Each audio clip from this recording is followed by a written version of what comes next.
오늘은 코로나로 주목받는 한국, 기회 놓치지 마라, 미래학자의 조언, 이 기사에 대해서 한번 살펴보겠습니다. 이분은 미래학계의 대부 하와이대 짐 데이터 명예교수라고 하시네요. 1960년대부터 미래학을 연구하고 가르치고 있다고 하는.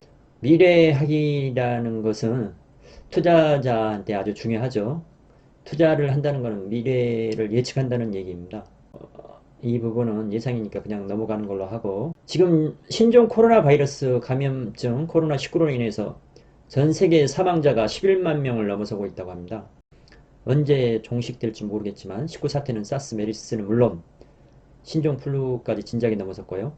1918년 스페인 독감을 넘볼 태세다라고 얘기하는데, 스페인 독감 얘기 들었었을 때 그때 정말 무서웠겠다라고 얘기했는데, 그 숫자가 우리 앞에 다가오고 있는데, 우리나라가 안전한 것을 보면 그렇게 또 무섭게 느껴지지 않게 느껴집니다.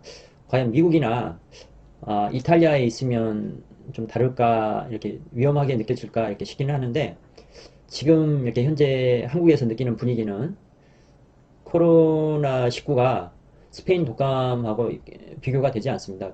이제 정확한 수치는 기억나지는 않지만 한국에서도 상당한 인구가 죽었던 것으로 기억하고 있습니다. 헨리 키신저 전 미국 국무장관도 예측을 했었는데요. 코로나19로 세계 질서가 바뀔 것이다 라고 얘기하고 있습니다. 자유 질서가 가고 과거의 성곽 시대가 도래할 수 있다 라고 전망하고 있습니다. 코로나19로 인해 여행과 이주가 과거보다 어려워지고 생산 공장을 포함한 글로벌 공급망이 본국으로 돌아갈 수 있다는 예측입니다. 여행과 이주는 제가 지금 명확하게 느껴지지는 않고요. 다시 전염병이 돈다 하면, 전염병이 상시화가 된다 하면 여행객 받아들이는 게 어려워지겠죠. 제가 여기에서 보는 거는 생산 공장을 포함한 글로벌 공급망이 본국으로 돌아갈 수 있다는 예측인데, 그러면 글로벌 공급망이 본국으로 돌아갈 수 있다는 것은 아주 큰 얘기거든요. 그러면 우리나라가 과연 여기서 유리할까요? 불리할까요? 그러니까 제가 이 기사를 보면서 우리나라는 글로벌 공급망에서 이렇게 큰 비중을 차지하고 있습니다. 세계 6대 무역국가이니까요. 수출국가이니까요. 11대 전체 GDP 기준으로는 세계 11위이고 수출국가로는 6위니까 전 세계에서 차지하는 비중이 상당하죠. 그런 상황에서 우리나라 같은 경우에는 지금 해외에 여러 대기업들이 회사를 두고 있습니다. 그 회사들이 우리나라에 돌아온다 하면 우리나라의 실업 문제나 이런 부분들은 많이 해결될 것으로 보입니다. 그러니까 이런 후진국들, 중진국들 같은 경우에는 만약에 베트남에서 한국 기업이나 이런 투자자들이 빠진다고 하면 그쪽들은 힘들어지겠죠. 중국 같은 경우에도 중국에 있는 많은 세계의 회사들이 자기 본국으로 돌아간다 하면 영향을 받지 않을 수 없을 것으로 보입니다. 이 부분은 한국에게는 좋은 부분입니다. 그리고 코로나가 종식되더라도 세계는 이전과 같이 절대로 가지 않을 것이라 라고 얘기하고 있는데, 그리고 긍정적인 면을 보는 사람도 적지 않다. 코로나19를 계기로 온라인 거래와 화상회의, 원격 의료, 온라인 강의 등을 바탕으로 초연결 사회가 가속화할 것이라는 얘기인데요. 이제 엄혹한 경제 위기를 넘어선 뒤의 전망인데, 온라인 강의나 원격으로나 우리나라들이 잘할 수 있는 분야겠죠. 온라인 거래도 마찬가지고요. 화상회의도 마찬가지입니다. 세상은 과연 어떻게 바뀔까? 세계 미래학계 대부로 불리는 짐 데이터 교수는 코로나19 이후의 세계가 어떻게 될 것인가를 자신있게 말하는 것은 절대 불가능하다고 단언한다. 이분이 상당히 현명하신 것 같습니다. 미래는 예측할 수가 없다. 그러니까 유명한 미래학자들도 미래는 예측할 수 없다라고 이렇게 얘기하고 나오죠. 근데 이제 좀 격가지로 들어가자 하면 이 투자에서도 미래 예측을 하고 들어가는 투자들은 상당히 위험합니다. 미래는 예측할 수 없다라는 생각으로 가야 되죠. 그러니까 제가 말씀드리는 거는 짧은 미래예요. 짧은 미래를 예측하고 투자하시는 분들이 많은데, 이번 이 주식은 내가 3개월 안에 오를 수 있다. 난 3개월 안에 주식 투자해서 돈 벌고 나오겠다. 인버스 투자나 이런 시간 안에 정해져 있는 투자 이렇게 종목이 있지 않습니까? 요즘에 ETF나 이런 쪽 같은 경우에도 기사가 많이 나오던데, 이 짧은 시간 보고 들어가는 미래 예측을 하고 들어가는 투자는 상당히 리스크가 많습니다. 그게 그냥 도박과 같아요. 이제 도박 얘기를 많이 하는데, 제가 만약에 어떤 카지노에 가가지고 했는데 오늘 30만 원을 땄어요. 오늘 30만 원을 땄으면 많이 땄다라고 얘기할 수 있잖아요. 그러면은 내가 하루에 30만 원씩만 딴다 하면 1000만 원 정도가 되는 돈이 339 그냥 900만 원이죠. 한 달에 900만 원을 벌 수 있는 거예요. 그런데 여러분이 그 말씀을 들으셨을 때, 그 말을 들었을 때, 이 사람이 30만 원을 딴다, 뭐, 날마다 딴다고 그렇게 예상하시나요? 그게 아니죠. 그러면 어떻게 예상하시냐면, 오늘 30만 원 땄지만 내일 30만 원 잃을 수도 있다. 이제 그렇게 생각하지 않나요? 예, 맞습니다. 그러니까 투자가 이게 그냥 단기 바라보시는 거는 거의 도박 형식이에요. 그러니까 한순간 딸 수 있지만 한순간 잃어요. 제가 주변에서 이런 인버스나 이렇게 짧게 짧게 투자하시는 분들 보면 그때그때 달라요. 나중에 이렇게 통합해보면 이렇다 얘기하시거든요. 그러니까 그런 부분으로 이렇게 투자를 하시는 건 상당히 위험한 일입니다. 지금 내가 어떤 한 종목에서 성공을 거두신다 하시더라도 다음에서는 항상 위험이 도사리고 있는 것입니다. 이제 다시 돌아와서 이분이 이렇게 이제 말씀하신 이유는 미래를 예측할 수 없다고 말씀하신 이유는 한 가지 미래만을 계획하는 것은 매우 위험하고 현명하지 못한 도박이다. 여기서 도박이란 말이 나오네요. 어떤 미래가 펼쳐지든지 대응할 수 있는 정책을 고안해내는 것이 당신의 의무다라고 얘기하는데 저는 이 말에 상당히 동감을 합니다. 어떤 미래가 펼쳐지든지 대응할 수 있는 정책을 고안해내는 것이 당신의 의무다라고 얘기하거든요. 그러니까 투자자 같은 경우에 그런 시스템 자체를 만드셔야 됩니다. 이번에 주식 투자자들 중에서는 단기로 보시기 때문에 그 부분이 안 되신 분들이 많으셨을 거예요. 그래서 반대 매매도 당하셨고, 예, 그래서 뭐 엄청 손해보신 분들 금융위기 때 이렇게 있으셨겠죠. 현금을 가지고 계셨다 하면 다시 시간을 투자하실 수는 있지만 현금만으로 투자하기가 쉽지는 않잖아요. 사람이 욕심이 있기 때문에. 한 가지 미래만을 계획하는 것은 매우 위험하고 현명하지 못한 도박이다. 어떤 미래가 펼쳐지든지 대응할 수 있는 정책을 고안해내는 것이 당신의 의무다라고 말합니다. 이 투자하실 때도 이 부분에 대해서 미래는 열려있다는 생각을 가지셔야 돼요. 그 열려있는 과정 중에 내가 어떻게 대처하실까라고 그 준비가 되어 있으셔야 됩니다. 내가 예상은 하고 들어가지만 그 예상이 맞지 않았었을 때 그것까지 대비를 하셔야 됩니다. 그 예상이 맞지 않는, 그러니까 제가 아파트 갭 투자나, 그러니까 제 주변에서 이렇게 사채업을 하시는 분이 계세요. 사채업을 하시는 분이 저한테 이제 투자를 이렇게 돈 빌려주시면 이자를 많이 받아주겠다고 제안을 했을 때도 그냥 악성 사채업자 아닙니다. 저기 그냥 등록된 사채고요. 뭐 이렇게 잘 나름대로 하시는 분이에요. 그런데도 안 했던 이유가 뭐냐면 제가 보기에는 그 갭 자체가 이렇게 좁았던 거예요. 갭 투자 같은 경우에도 잘못하면 아파트 가격이 약간만 내려가면 모든 것 자체를 다 그 갭이 얼마 없기 때문에 올라간다는 가정하에서 투자를 하는 거거든요. 저는 아파트 투자나 토지 투자나 변동성 자체는 항상 예상을 하고 들어갑니다. 그렇게 제가 보기에는 그래서 대출 이렇게 돈을 빌려주는 게 리스크가 상당히 있어요. 내가 빌려준 돈을 회수하기가 쉽지가 않는 상황이 오는 거예요. 그분도 이번에 그러한 현상이 발생해서 잘 되실 때는 고리의 이자를 받았지만 이번과 같은 이런 리스크가 있는 시기에는 자기 빌려준 돈 원금 받는 걸 걱정해야 되는 상황이 옵니다. 그러니까 짧게 보면 돈을 벌죠. 근데 이제 길게 봤었을 때 그냥 그 벌었던 돈들이 한순간에 리스크로 다 사라지는 거예요. 그러니까 주식 투자 같은 경우에도 이번에 만약 주식 투자를 하셨던 분들도 마찬가지겠죠. 그분들도 평소에는 이렇게 이제 돈을 이렇게 어느 정도 벌다가 순간적으로 이 한꺼번에 다 날아가는 거예요. 10년 전에 주가 지수로 넘어갔잖아요. 이 10년 전으로 넘어간 겁니다. 다시 오르기는 했었지만 지금 근데 이제 그분들이 내려갔었을 때 안 팔고 견디셨을 분도 계시지만 그걸 다 던져지시거나 반대매매 당하신 분들도 많으실 거예요. 그러니까 제가 느끼는 거는 항상 투자는 안정적으로 하셔야 되는데 안정적으로 하시려고 하면 이 변동성도 예측하셔야 됩니다. 변동성에 대해서 충분히 본인이 생각했던 것이 뭐 이렇게 10% 빠진다 하면 저는 한 10% 이상을 바라보고 한 30% 정도까지도 바라봐요. 바라보면서 가는 겁니다. 그런 준비가 되셔야지 리스크 자체를 최소화할 수 있습니다. 물론 그렇다 하더라도 리스크가 완전히 사라지는 건 아니겠죠.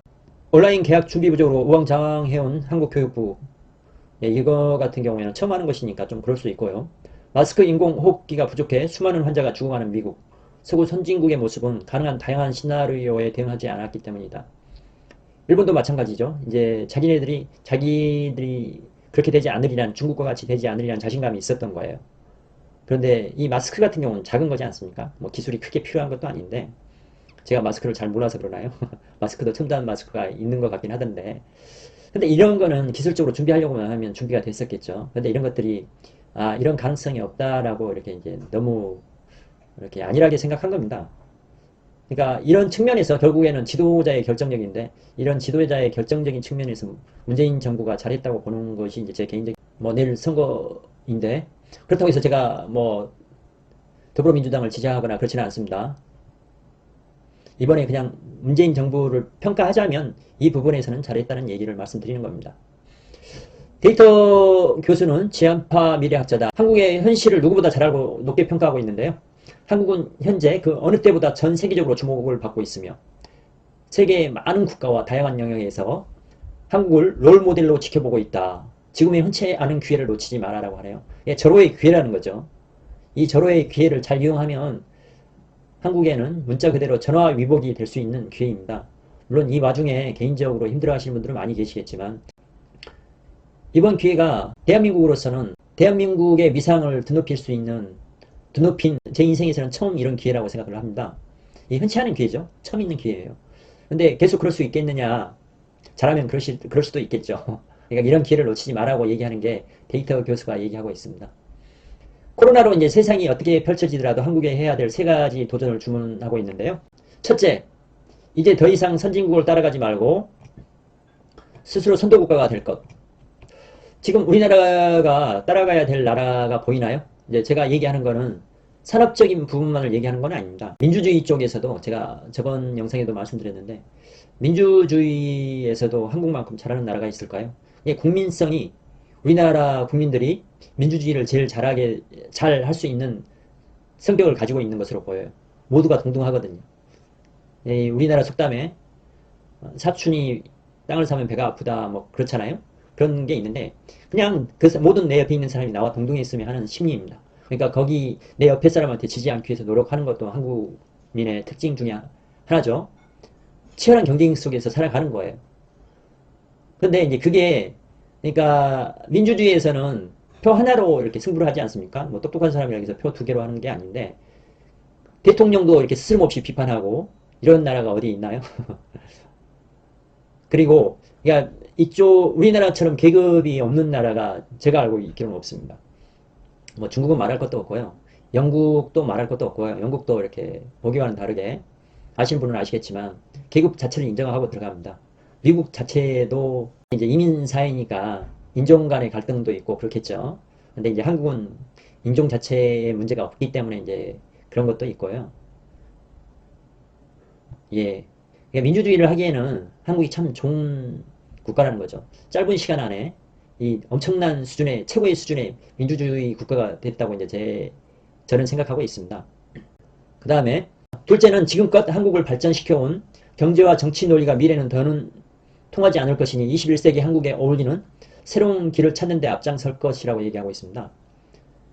한국을 발전시켜온 정치 논리 먼저 말씀드리면 정치도 따라왔죠. 근데 이제 정치 같은 경우에도 더 이상 따라갈 나라가 없어 보여요.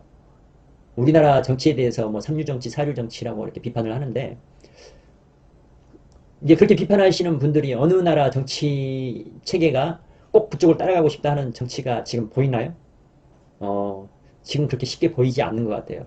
그러니까 우리나라를 비판하는 그 논리를 다른 나라에 적용했을 때 똑같이 비판의 대상이 되는 정치인들이 그 비난에서 자유롭지가 않아요. 그리고 이제 경제 부분에서도 우리나라가 많은 부분에서 선도하고 있는 부분들이 있죠. 예, 그리고 잘 따라가고 있고요. 그리고 그 차이가 크지가 않습니다. 그러면 결국에는 경제 같은 경우에도 우리가 최전선에서 새로운 걸 마련해야 된다는 얘기입니다. 페이스북도 싸이월드를 이렇게 따라한 형태죠. 그러니까 우리나라가 이제 아이디어나 이런 건 좋은데 충분히 선도할 수 있는 그런 아이템을 개발하고도 이제 그거를 이렇게 세계화 시키지 못한 것들이 있습니다. 근데 그런 역량은 충분히 가지고 있다는 것이죠. 그러니까 그 부분에 대해서는 그러니까 우리가 선도해야 된다는 건데 익숙하지 않은 일이라서 잘 될지는 저도 이제 궁금합니다. 셋째 얘기가 나오는데요. 셋째는 더는 기존 동맹에만 의지하지 말고 외교 관계를 다극화할 것을 주문했다. 미래는 예측하는 것이 아니라 꿈꾸고 만들어가는 것이다. 이제 그 얘기는 좀 미래는 이 부분은 다시 하고요. 그냥 기존 동맹에만 의지하지 말고 외교 관계를 다극화할 것을 주문했다라고 하는데 뭐 현 정부 방향성과 잘 맞는 것 같아요. 이 미국인 학자인데요. 기존 동맹이라는 거는 미국이죠. 미국과 일본인데 뭐 일본하고는 워낙 티격태격 하는 거니까 지금 이제 일본에 의지하는 거는 거의 없어졌고요. 그렇지만 이제 미국과의 관계 정립이죠. 미국과의 관계 정립인데, 이제 미국 같은 경우에도 옛날에 미국이 아닙니다. 트럼프가 대통령이 되고 난 다음에 자기 이익 챙기기에 급급한 나라가 됐어요. 우리나라 주한미군 방위비 협상을 하는 거 보면 말도 안 되는 게 저기 거의 강도처럼 요구하죠. 그 댓글들 보면 그냥 다 떠나라 이런 식이에요. 그게 트럼프는 너무 막무가내예요. 그냥 자기 이익만 생각하는데 그렇잖아요. 저기 인간적인 관계에서도 사람들이 어떤 밸런스가 맞아야지 그게 되는 건데 너무 과거에 우리의 이익에 부합했다고 해서 미래에 우리의 이익에 부합한다고 보장할 수는 없습니다. 그러니까 국가를 운영하는 것은 생존의 문제죠. 국가를 운영하는 것은 생존의 문제인데 지금 미국의 행태를 보면 미국 우선주의예요. 그러니까 우리나라가 미국한테만 맡길 수는 없는 거예요. 그러니까 지금 다극화를 한다는 거는 우리나라 입장에서 미국 논리, 미국 중심으로 모든 외교를 운영해갖고 미국 말을 다 듣고 이렇게 해왔었는데 그게 아니라는 얘기를 미국 학자가 하고 있는 겁니다. 그러면 우리나라는 어느 나라 관계를 개선해야 되냐? 예, 저기 뭐 유럽 쪽은 약하죠. 일본 쪽도 아니고. 그러면 결국엔 다극화한다는 거는 중국하고 관계입니다. 중국하고 관계인데 중국과의 관계에서 결국 밀착할 수밖에 없다는 얘기를 하고 있어요. 저는 이제 그렇게 들리는데 다른 분들은 어떻게 들을지 모르겠습니다. 우리나라의 무역 흑자의 대부분이 중국에서 나오고 있습니다. 그리고 이쪽은 지역적인 특성이 있기 때문에 뭐 중국에서 우리나라를 뺏으러 덤비지 않는다고 하면 이쪽에서 전쟁 나는 거는 서로 간에 같이 죽는 형태입니다. 그러니까 미국에서는 그런 얘기를 했었죠. 어떤 미국 한 국회의원이었나요? 하원이었나 상원이었나 기억이 안 나는데 그냥 전쟁 나면 한국에서 전쟁하는 것이다. 우리하고는 상관이 없다. 그렇게 이제 얘기한 적이 있어요. 예, 그것도 일리 있는 말입니다. 근데 우리나라 입장에서는 우리나라에서 전쟁이 터지면 그런가요? 우리나라가 만약 북한하고 전쟁한다고 했었을 때 어느 국가가 이렇게 더 안절부절할까요? 미국이 안절부절할까요? 아니면 중국이 안절부절할까요? 발음이 어렵네요. 안절부절. 어, 제가 봐서는 중국이 안절부절합니다. 지금 보시면 만약에 이제 우리나라에 영향을 미치지 않는다고 예상을 했었을 때 중국하고 러시아하고 전쟁을 한다고 생각해보잔 말이에요. 그럼 저희가 아니 우리나라 국민들이 오 재밌다 잘 싸우라라고 얘기할 수 있나요? 만약 러시아가 중국에 있는 원전을 폭격해가지고 원전이 이렇게 파괴됐다고 생각을 해보세요. 그러면 그쪽에 대한 피해는 우리나라가 안 볼 수가 없잖아요. 지금 후쿠시마 같은 경우에도 이 그런 재난에 대해서 우리한테 영향을 미치고 있고 해산물 먹는 것도 꺼리게 만드는 건데요. 이 같은 지역 안보에서 우리나라하고 중국은 같이 갈 수밖에 없다는 게 이제 제 생각입니다. 그래서 이 부분에 대해서는 저는 우리나라는 중국하고 같이 친하게 지내야 된다고 생각을 해요. 민주주의하고 이 공산주의 기반으로 하는 게 다르긴 하지만 중국이 뭐 거의 좀 시스템이 다르긴 하지만 거의 예, 이제 같이 살 수밖에 없는 구조라는 거죠. 그 부분에 대해서 너무 미국에만 의존해서 얘기하는 거는 우리의 이익을 잘 못 챙기는 행위라고 이렇게 생각합니다.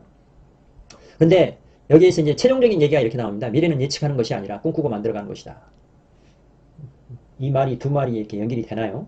근데 미래는 예측하는 것이 아니라 저는 마지막 말을 바꾸고 싶은 게 꿈꾸고 대응하는 것이다 라고 얘기하는 게 맞는 것 같아요. 미래는 예측을 할 수 있죠. 예측은 할 수는 있는데 그러니까 꿈꾼다는 거는 내가 예측을 하는 거예요. 그죠? 꿈은 꿀 수 있어요. 근데 그게 내 꿈대로 안 되기 때문에 재빠르게 대응하는 것들이 필요합니다. 여러분이 이번 위기를 잘 예측하셨으면 주식 투자를 하세요. 이 결과가 좋으셨으면 여러분은 훌륭한 주식 투자자예요. 근데 여러분이 그게 아니셨다고 하면 주식 투자하고 안 맞는 겁니다. 그럼 어떤 투자를 하셔야 되냐면 제가 이제 다른 영상에서 말씀드렸는데 투자는 농부가 하는 투자가 맞아요. 농부들 그냥 자기 농사 짓고 화려하게 살지 않습니다. 그런데 제가 알고 있는 분 중에 몇백억 부자들 많아요. 뭐 몇백억 있다고 뭐 어떻게 더 잘 사는 건 아니지만 여러분이 진짜로 부자가 되고 싶다 하면 긴 시간에서 어떤 이런 위기에서 흔들리지 않는 투자를 하셔야 됩니다. 토지 투자는 그게 가능해요. 아파트 투자조차도 여러분이 어떤 대응하기가 어려울 수가 있습니다. 욕심을 내시면. 그런데 토지 투자는 저 같은 경우에는 제가 38억 정도 대출이 있죠. 아파트 대출 한 6억 좀 안 되게 있고요. 그렇게 있는데 나머지는 다 토지담보대출인데 토지 투자는 이게 민감도가 떨어져요. 대출 금액 나온 금액도 많이 적게 나왔기 때문에 은행에서도 조급해하지 않습니다. 이 세상이 금방 망할 것 같은 위험이 온다 해도 이렇게 이제 망하지 않는 이유가 뭐냐면 제가 이번에 이렇게 이제 곰곰이 생각하면서 느꼈던 건데 이 정도 위험이면 나라들이 망해야 돼요. 극복이 안 돼야 됩니다. 그런데 이 뭐 지수를 보거나 뭐 GDP를 보면 계속 성장한다는 얘기죠. 그럼 과연 성장을 했을까? 예, 그걸 이렇게 생각해 보니 성장한 게 아니라 돈의 가치를 떨어뜨리면서 돈을 푼 거예요. 이번에 양적 완화 엄청나게 됐죠. 미국만 한 게 아니라 전 세계적으로 했습니다. 우리나라도 했습니다. 이 양적 완화를 한다는 얘기는 돈의 가치를 떨어뜨리는 거예요. 돈을 계속 늘리는 거란 얘기죠. 그러니까 이게 원래는 더 뭐 100%에서 70% 정도로 이렇게 떨어졌어야 맞는데 그게 가치를 그 떨어진 것만큼 이렇게 돈을 늘려버린 거예요. 그래서 인플레이션이 이렇게 발생하는 거고요. 가격이 올라가는 겁니다. 그런데 물론 이때 이 살아남는 회사의 주식 가격들은 올라가겠죠. 근데 이 회사의 특징이 살아남기가 쉽지가 않아요. 이런 위험한 상황에서. 근데 토지는 살아남기가 쉽습니다. 토지는 이런 관계에서 그렇게 흔들리지를 않습니다. 은행에서도 재촉하지를 않아요. 그래서 이제 장기 투자를 할 수 있는 것이기 때문에 그 성공적인 투자를 할 수 있다는 것을 이렇게 제가 말씀드리고요. 제가 했던 영상들을 한번 봐보세요. 제가 여러 이렇게 재테크 영상들이나 이런 것들을 보는데 그분들 말씀 잘하시고 내용들 좋아요. 저는 그분들한테 묻고 싶고 여러분 듣는 분들한테 묻고 싶습니다. 영상에서 숫자 얘기하신 분이 있나요? 자기 채무 얘기하신 분이 있나요? 예. 결국에는 여러분이 이제 저도 이제 유튜브 하면서 이거 하는 이유가 뭐 그냥 저도 이렇게 단도직입적으로 얘기하면 수입을 바라고 하는 것도 있습니다. 지금 포기한 면도 있고요. 그러는데 도전 정신도 있습니다. 그런데 이렇게 제가 느끼는 거는 그냥 유튜브 그분들 얘기 들어서 답이 나오나 이렇게 안타까운 마음이 있어요. 음. 한번 그냥 잘 보세요. 여러분이 급하게 부자 되려고 하지 마세요. 급하게 부자 되시는 분 있잖아요. 급하게 망할 확률이 90% 되지 않을까요? 제가 몇 퍼센트를 라고 얘기하기는 어렵지만 그러니까 그냥 도박하신다고 생각하시면 돼요. 내가 이번에 땄고 다음에 잃는다. 근데 가장 중요한 게 뭐냐면 그냥 계속 따는 거예요. 계속 따는 거. 적게 따더라도 계속 따는 게 여러분의 편안한 삶을 보장합니다. 여러분이 살아가는 데 있어서 중요한 게 뭘까요? 스트레스 안 받는 게 중요해요. 물론 스트레스 받고 이렇게 거기서 극복하시면 짜릿함을 느낄 수는 있지만 스트레스를 받는 순간이 늘어나면 여러분의 건강도 이렇게 이제 많이 다치게 됩니다. 제 경험이에요. 그러니까 오늘은 제가 이제 뭐 이렇게 다른 방식으로 이렇게 이제 해봤는데 한번 보시고 제 제가 이제 나름 이렇게 영상들에서 이렇게 정리를 해놨어요. 한번 보십시오. 보시면 여러분이 어떻게 투자를 하고 어떻게 하면 그러니까 지금은 이 말도 말씀드리고 싶네요. 옛날에 토지 투자한다 하면 그런 얘기를 했어요. 토지 투자는 뭐 자손 때나 이렇게 이익을 볼 수 있다고. 예, 그 말 맞습니다. 옛날 말은 맞아요.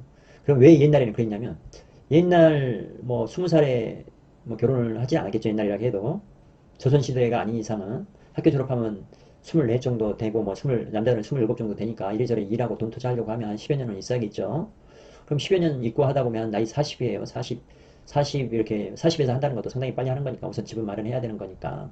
그럼 토지 투자를 하시는 분들은 한 10년, 한 50 정도에 하는 거예요. 근데 50 정도에 하면 이제 살 날이 옛날에는 60에 거의 많이 60 안팎에 돌아가셨잖아요. 이제 회갑자치를 한 이유가 왜 했겠어요? 잔치할 만큼 드문 일이었다는 거예요. 그럼 잔치할 만큼 드문 일이었는데 근데 지금은 어떻습니까? 지금은 회갑잔치 하시는 분 있으신가요? 욕 바가지로 넘어가거든요. 지금 팔순 하시나요? 팔순 하시는 분 있을 수도 있는데 팔순도 잘 없으신 것 같아요. 그냥 집안에서 하는 거지 옛날에 동네방네 이렇게 떠들면서 회갑잔치 하거나 그런 식은 아니지 않습니까? 지금 오래 사신 분들은 90 넘게도 사세요.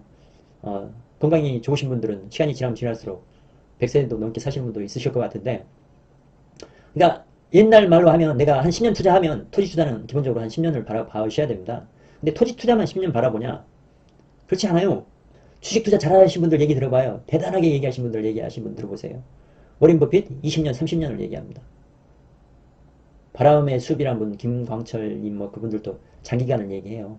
그리고 또 누구냐 하면 지금 제가 이름이 생각이 안 나는데 뭐 그분 같은 경우에는 이 저기 그 신탁 뭐 투자회사를 운영하시는 분 같은데 그분도 그냥 장기간을 얘기를 합니다. 근데 일반적인 개미들, 일반 개인들은 항상 단타를 먹으려고 덤벼요. 언제든지 사자마자 팔 준비를 항상 하고 있어요. 도망갈 준비를 하고 있단 말이죠. 그래갖고는 그래서 부자가 안 되는 겁니다. 근데 주식은 그럴 수밖에 없잖아요. 당연하지 않습니까? 왜 그러냐면 이 회사 CEO들이 뭔 거짓말을 하는지 모르기 때문에 그러는 거예요. 이번에 이제 두 가지가 얘기가 있었습니다. 뭐 기사 보셨는지 모르겠지만 이 루이싱 커피는 중국판 스타벅스로 불리는데요. 주가 조작으로 인해서 주가 조작이 아니죠. 회계 부정으로 인해서 주가가 90%가 떨어졌다고 하나 뭐 말도 못하게 떨어졌습니다. 저는 이런 거를 염려하는 거예요. 그러니까 개인이 어떤 회사를 판단할 수 있는 근거가 상당히 어렵다는 거죠. 제가 어떤 기사를 봤었을 때 어떤 삼성전자의 중요한 부분이 발표가 됐어요. 이게 이번에 핸드폰이 많이 팔렸다라고 얘기하면은 근데 삼성전자가 핸드폰만 있는 게 아니지 않습니까?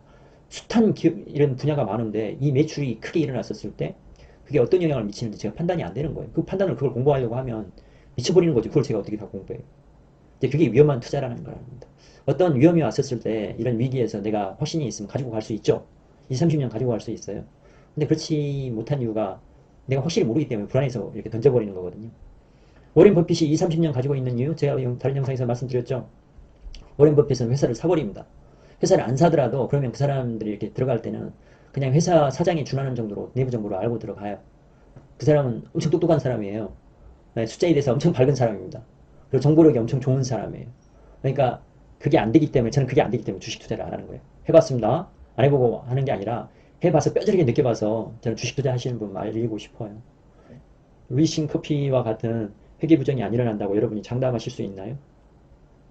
어떤 회사를 찍었을 때 내가 이런 얘기가 왔을 때 이 회사에 대해서 악소문이 생긴다고 했었을 때 그걸 견딜 수가 있나요?